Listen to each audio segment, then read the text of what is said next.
নমস্কার বন্ধুরা, পিঙ্কি কিচেনে সবাইকে স্বাগত। আজকে তোমাদের সাথে শেয়ার করব পমফ্রেট মাছের একটা সুন্দর রেসিপি। তার জন্য নিয়ে নিয়েছি আমি এখানে 3 পিস মাত্র পমফ্রেট।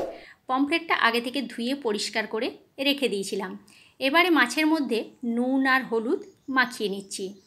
নুন আর হলুদ মাখিয়ে নিয়ে আমি এটাকে কিছুক্ষণ রেখে দিচ্ছি। ততক্ষণ মশলাটা আমি রেডি করে নেব। ভিডিওটা সম্পূর্ণ দেখার অনুরোধ রইল বন্ধুরা। দেখো, বাটির মধ্যে নিয়ে নিয়েছি বড় চামচের 1 চামচ সাদা সর্ষে, হাফ চামচ কালো সর্ষে আর বড় চামচের 1 চামচ পোস্ত। তার সাথে নিয়ে নিয়েছি 2টো কাঁচা লঙ্কা।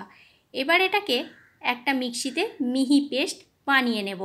তোমরা চাইলে এটা শিলের মধ্যেও আলাদা আলাদাভাবে বেটে নিতে পারো কিংবা একসাথেও বেটে নিতে পারো। আমি মিক্সিতেই এটা পেস্ট করে নিচ্ছি।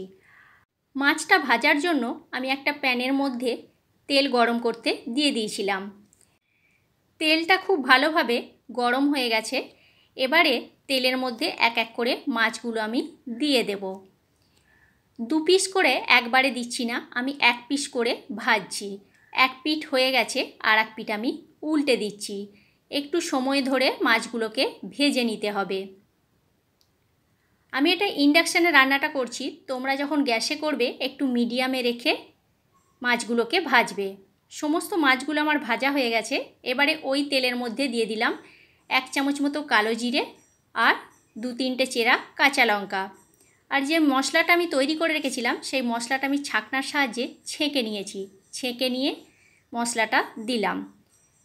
ছাঁকনার সাহায্যে ছেঁকে নিলে খেতে বেশ ভালো লাগে, সেই জন্য ছাঁকনার সাহায্যে আমি মশলাটাকে ছেঁকে নিয়েছি।